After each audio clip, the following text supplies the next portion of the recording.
नमस्कार, स्वागत छ यहाँहरूलाई मेरो युट्युब च्यानल एजुकेसन सेवामा। आज हामी सिक्न जाँदैछौँ BBS 4th year subject commercial banking म्यानेजमेन्टको च्याप्टर 4 एसेट्स लायबिलिटी म्यानेजमेन्ट। यो च्याप्टर तपाईँहरूलाई एकदमै इम्पोर्टेन्ट छ हैन। यसबाट तपाईँहरूलाई 10 मार्क्स 15 मार्क्समा एक्जाममा सोधिराखेको नै हुन्छ।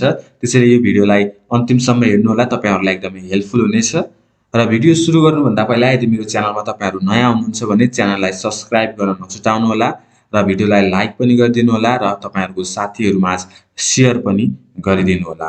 र अब ढिला नगरी सुरु गरौँ आजको topic.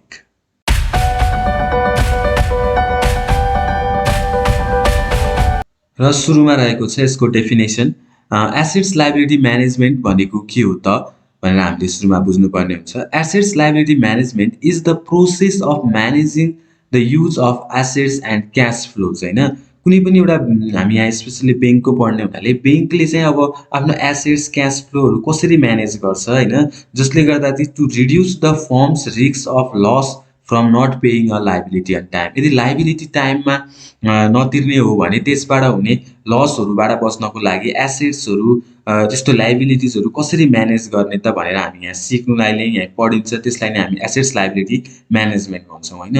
Well managed assets and liabilities increase business profit. यदि ब्याङ्कहरूमा अथवा कुनै पनि एउटा फाइनेन्सियल इन्स्टिट्युटहरूमा चाहिँ एसेट्स लायबिलिटिजहरूको राम्रोसँग म्यानेज भएको छ, राम्रोसँग व्यवस्थापन गरेको छ भने चाहिँ के हुन्छ त प्रफिटहरू त्यसको बढ्छ अभियसली पनि हैन। The assets liability management process is typically applied to bank loan portfolio and pension plan हैन। यो चाहिँ एसेट्स लायबिलिटी म्यानेजमेन्ट प्रोसेस चाहिँ केमा अप्लाइड हुन्छ त ब्याङ्कको लोन पोर्टफोलियो अनि पेन्सन प्लानहरूमा चाहिँ यो अप्लाइड हुन्छ। अनि it also involve the economic value of equity पनि यसले के गर्छ त इन्भल्भ गरेको हुन्छ। अब अझै हामी पढ्दै जाँदाखेरि एक्चुअल एसेट्स लायबिलिटी म्यानेजमेन्ट कसरी हुने रहेछ भन्ने हामी बुझ्दै जानेछौँ हैन। न्युमेरिकल गर्दै जाँदाखेरि त्यही भएर तपाईहरु नातिनु होला, भिडियोलाई अन्तिमसम्म हेर्नुहोस्। यसपछाडि हाम्रो भिडियो अस्मिता पब्लिकेसन्सको सोलुसनहरू टियु सोलुसनहरू हामी गर्नेछौँ। त्यसबाट तपाईहरु एकदमै क्लियर हुनुहुनेछ। त्यसैले मेरो च्यानललाई फलो गर्दै गर्नु होला हैन, सब्स्क्राइब गर्नु होला। अब पाली आयो हाम्रो list of फर्मुलाजको।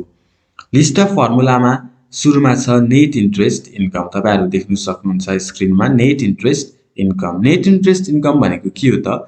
Net interest income is the difference between a bank's revenue generated from the interest on assets such as loans, mortgage and securities over the interest paid out on the institution's deposit हैन। बैंकले कति जस्तै लोनहरुबाट, मोर्गेजहरु, सेक्युरिटीजहरुबाट कति interest earn गर्यो र त्यसबाट अरूहरुमा जस्तै बैंकले तिर्नुपर्ने इन्ट्रेस्टहरु त्यो घटाइसकेपछि जे अमाउन्ट बच्छ त्यसलाई हामी के भन्छौँ त नेट इन्ट्रेस्ट इन्कम। यसको फर्मुलाबाट हामी डाइरेक्ट बुझ्न सक्छौँ।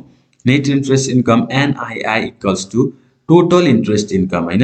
बैंकको टोटल इन्ट्रेस्ट इन्कम कति छ त्यसबाट इन्ट्रेस्ट एक्सपेन्सेस बैंकले इन्ट्रेस्ट चाहिँ कति तिर्नु पर्ने हुन्छ, बैंकले इन्ट्रेस्ट पेड कति गरे त्यो घटाइसकेपछि नेट इन्ट्रेस्ट इन्कम आम्दानी कति भयो इन्ट्रेस्टबाट भनेर निक्लिन्छ। त्यसलाई हामी के भन्छौँ नेट इन्ट्रेस्ट इन्कम। त्यसपछि नेट इन्ट्रेस्ट इन्कम निकालिसकेपछि हामी के निकाल्न सक्छौँ अर्को नेट इन्ट्रेस्ट मार्जिन हैन। Net interest margin denotes the difference between the interest income earned and the interest paid by a bank or financial institution relative to its interest earning assets like cash. Thus, net interest margin is a significant indicator of financial stability of a lender हैन। Lender को financial stability चाहिँ कस्तो छ त भनेर net interest मार्जिनले चाहिँ के गर्छ त इन्डिकेट गर्छ। यो के हो त denotes the difference between the interest income earn हैन। Difference between the interest income earn and the interest paid. त्यो जुन हामी अघि इन्ट्रेस्ट इन्कम अर्न र इन्ट्रेस्ट पेडको डिफरेन्सलाई हामी के भनेको थियौँ अघि नेट इन्ट्रेस्ट इन्कम के को आधारमा त अर्निङ एसेट्सको डिभाइड बाइ अर्निङ एसेट्स गरेर हामी के निकाल्ने त नेट इन्ट्रेस्ट मार्जिन। यहाँ तपाईहरु फर्मुलामा पनि देख्न सक्नुहुन्छ नेट इन्ट्रेस्ट मार्जिन भनेको net interest income divided by earning assets हैन। यो फर्मुलाहरु एकदमै इम्पोर्टेन्ट छ, ध्यान दिएर हेर्नु होला। त्यसपछि आउँछ अब हाम्रो अर्को इम्पोर्टेन्ट फर्मुला रुपी अथवा डलर फन्डिङ अथवा म्याच्युरिटी ग्याप। रुपी ग्याप पनि भन्ने गर्छ यसलाई, डलर ग्याप पनि भन्ने गर्छ हैन, फन्डिङ ग्याप पनि भन्छ, म्याच्युरिटी ग्याप जे ग्याप भनेर भने पनि हामीले निकाल्ने यसको फर्मुला सेम हुन्छ। तपाईहरुलाई जेबाट भनेर नि सोध्न सक्छ। रुपी ग्याप निकाल भने पनि त्यही नै हो, डलर ग्याप निकाल भने पनि त्यही नै हो, फन्डिङ अथवा म्याच्युरिटी ग्याप हामीले जे भनेर पनि क्वेशनले हामीलाई सोध्न सक्छ। हैन रुपी ग्याप भनेको के हो त it is the difference between the rupee amount of rate sensitive assets minus rate sensitive liability हैन रेट सेन्सिटिभ एसेट्स कति छ र त्यसबाट रेट सेन्सिटिभ लायबिलिटिजहरू कति छन् त्यो घटाइसकेपछि नै के निस्किन्छ त हाम्रो ग्याप निस्किन्छ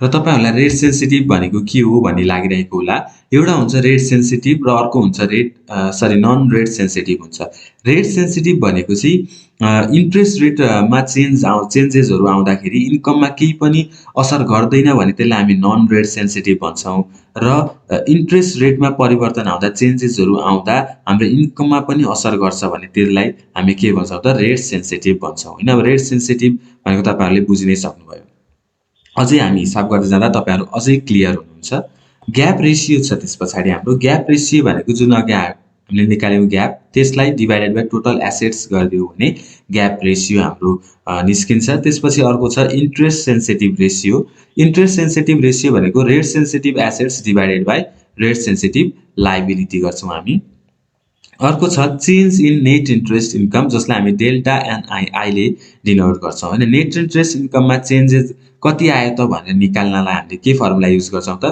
ग्याप जुन अघि हामीले फर्मुला हेरिसक्यौ इन्टु पर्सेन्टेज अथवा चेन्ज इन इन्ट्रेस्ट रेट हैन इन्ट्रेस्ट रेटमा कति चेन्ज आयो त क्वेशनमै दिएको हुन्छ हामीलाई त्यो इन्टु ग्याप गरेपछि हाम्रो के आउँछ त change in net interest income र त्यसपछि अब हामी निकाल्छौं ड्युरेसन ड्युरेसन भनेको चाहिँ के भन्दाखेरि the weightage average time period required to realize all cash flows from the investment गरेको इन्भेस्टमेन्टबाट सबै क्याश फ्लोहरु रियलाइज गर्न चाहिने रिक्वायर्ड टाइम पिरियडलाई नै के भन्छ त ड्युरेसन भन्छ अब ड्युरेसनको निकाल्ने फर्मुला छ summation P B into T divided by total present value P B भनेको प्रेजेन्ट भ्यालु तपाईहरुलाई थाहा नै छ सीएफ भनेको क्याश फ्लो जुनलाई हामी प्रेजेन्ट भ्यालु नै भन्छौं क्वेशनले प्रेजेन्ट भ्यालु भनेर दिएको हुन्छ त्यो इन्टु टी भनेको time period divided by total present value अब यसको अल्टरनेटिभ फर्मुला छ हैन यो फर्मुला नलगाउने हो भने हामी डाइरेक्ट यो मेथडबाट यसबाट हामी चाहिँ टेबुलर फर्मुला भयो जुन हामी पछाडीको पीबीआईएफ टेबलहरु हेर्नु पर्ने हुन्छ हैन यदि त्यो फर्मुला हामी लगाउँदैनौ यो पीबीआईएफ टेबल हामीसँग छैन हेर्दैनौ भने हाम्रो अल्टरनेटिभ फर्मुला के हुन्छ त भन्दाखेरि ड्युरेसन निकाल्ने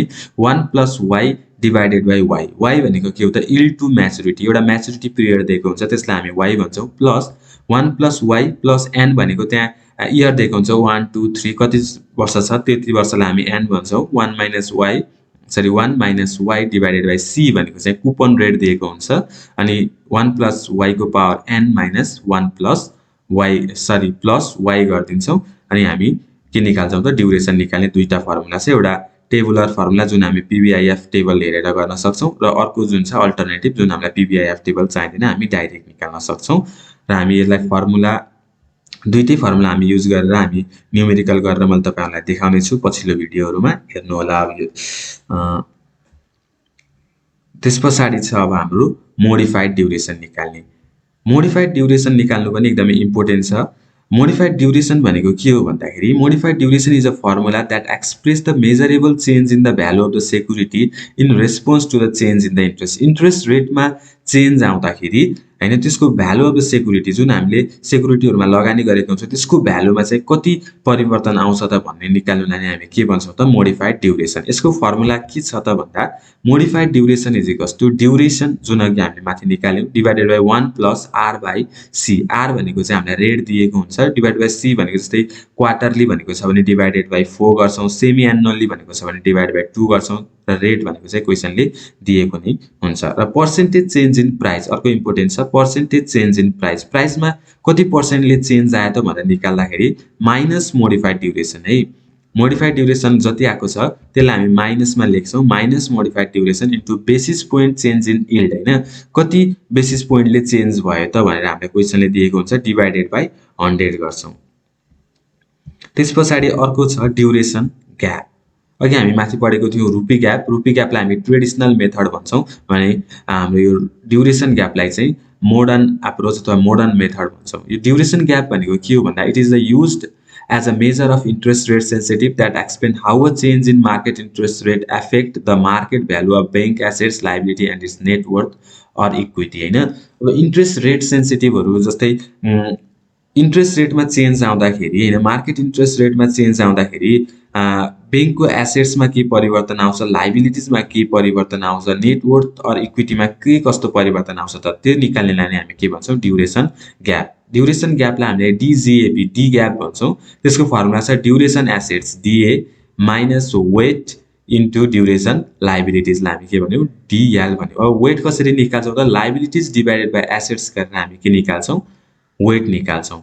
अर्को छ ड्युरेसन अफ इक्विटी डिई भनेर हामी डिनोट गर्छौँ। यसको फर्मुला छ duration assets into assets upon equity minus duration liabilities into liabilities divided by equity. अर्को फर्मुला छ पर्सेन्टेज चेन्ज इन नेटवर्थ। अघि हामीले पर्सेन्टेज चेन्ज इन प्राइस निकालेको थियौँ र यो भनेको चाहिँ पर्सेन्टेज चेन्ज इन नेटवर्थ। नेटवर्थमा कति पर्सेन्टेज चेन्ज आयो त भन्दाखेरि माइनस ड्युरेसन ग्याप। अघि हामी प्राइसमा गर्दाखेरि हामीले मोडिफाइड ड्युरेसन गर्छौँ भने ओ नेटवर्थको पर्सेन्टेज चेन्जमा हामी ड्युरेसन ग्याप लिन्छौँ। Minus duration gap into change in interest rate divided by 1 plus interest रेटलाई हामी आईले डिनोट गऱ्यौँ। त्यति गरिसकेपछि हाम्रो के आउँछ, पर्सेन्टेज चेन्ज इन नेटवर्थ। अब पर्सेन्टेज चेन्ज इन नेटवर्थ यसरी आयो भने अब भ्यालु चेन्ज इन नेटवर्थ कसरी आउँछ त भन्दा पर्सेन्टेज चेन्ज इन नेटवर्थ जुन अघि हामीले माथि फर्मुला हेरिसक्यौँ त्यही इन्टु टोटल एसेट्स। यही पर्सेन्टेज चेन्ज इन नेटवर्थलाई टोटल एसेट्सले हामी मल्टिप्लाई गर्यो भने के आउँछ त, भ्यालु चेन्ज इन नेटवर्थ आउँछ। हाम्रो यो च्याप्टरमा युज हुने फर्मुलाहरू यति नै रहेको छ र हामी अझै डिपली जानेछौँ। हामी न्युमेरिकल गर्दै जाँदाखेरि अझै हामी एक्स्ट्राहरू कुराहरू बुझ्नेछौँ। त्यसैले न्युमेरिकलको पार्ट चाहिँ एकदम नछुटाउनु होला। यो फर्मुलाहरू एकदम बुझ्नु होला, लेख्नु होला। घोक्नु त पर्दैन तपाईँहरूलाई, हिसाब गर्दै गर्दै जाँदाखेरि एकदमै आइ नै हाल्छ होइन। यो घोक्नुपर्ने फर्मुला कुनै पनि छैन, तर एकचोटि सर हेर्नु होला कस्तो रहेछ भनेर। त्यसले गर्दा तपाईँहरूलाई न्युमेरिकल गर्दा एकदम इजी हुनेछ र जति न्युमेरिकल गर्यो त्यति तपाईँहरूलाई यो फर्मुलाहरू घोक्नुपर्ने हुँदैन, इजिली रिमेम्बरेबल हुन्छ जति हिसाब प्र्याक्टिस गरे। त्यसैले मैले अब यस पछाडिको अस्मिता पब्लिकेसनबाट तपाईँहरूलाई न्युमेरिकलहरू सल्भ गरेर देखाउनेछु, ट्यु सोल्युसनहरू सल्भ गर्नेछु, जसले तपाईँहरूलाई एकदमै हेल्पफुल हुनेछ। र आजको लागि भिडियो यति नै। मेरो च्यानललाई सब्सक्राइब गर्नुहोला र साथीहरूमा आज भिडियो सेयर गर्नुहोला, भिडियोलाई लाइक गर्नुहोला। Thank you.